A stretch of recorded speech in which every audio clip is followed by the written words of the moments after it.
Coaching বন্ধ ও নিহত ও আহতদের ক্ষতিপূরণের দাবিতে মানববন্ধন করেন মাইলস্টোন ট্র্যাজেডিতে নিহত ও আহত শিক্ষার্থীদের পরিবার। গত ২১শে জুলাই মাইলস্টোন স্কুলে বিমান বিধ্বস্তের ঘটনায় নিহত ও আহত শিক্ষার্থীদের পরিবার বিচারে ও ক্ষতিপূরণের দাবিতে মানববন্ধন করেন। সকালে দিয়াবাড়ির মাইলস্টোন স্কুল অ্যান্ড কলেজ ক্যাম্পাসের মেইন গেটের সামনে অবস্থান নিয়ে নিহত শিক্ষার্থীদের পরিবাররা তাদের ৮ দফার দাবি তুলে ধরেন। তারা বলেন, প্রতি নিহত পরিবারকে সরকারিভাবে ৫ কোটি টাকা ও আহতদেরকে ১ কোটি টাকা ক্ষতিপূরণ দিতে হবে।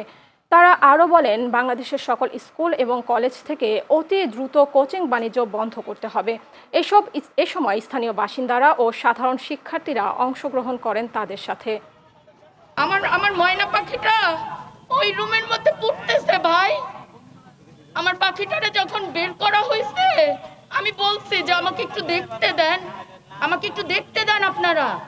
যদি প্রথম দিন আমাকে দেখতে দেওয়া হইতো আমি কিন্তু স্কুলের মাঠ থেকেই আমার পাখিটারে বুঝতাম, কারণ আমি জানি ওইখানে কয়টা বাচ্চা কোচিং করে। 4 দিন পরে আমি সিএমএস থেকে লাশ আনছি, ডিএনএস পরীক্ষা করে এরা লাশ দেয় না।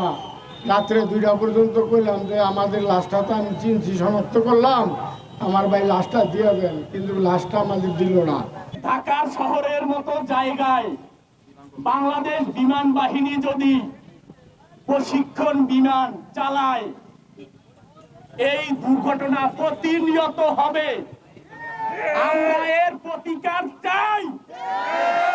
জনমানবহীন জায়গায় প্রশিক্ষণ বিমান চালাতে হবে। মেহেরিন মিস মারা গেছে। মেহেরিন মিসের হাজবেন্ড আমাদেরকে গতকাল ফোন করে বলেছে উনি হচ্ছে কোচিং ব্যবসার মূল হোতা।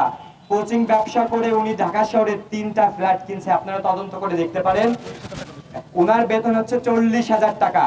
মেহেরিন মিসের হাজবেন্ড বলছে 40,000 টাকা বেতন পেয়ে উনি 3টা ফ্ল্যাট ঢাকা শহরে কিভাবে কিনছে।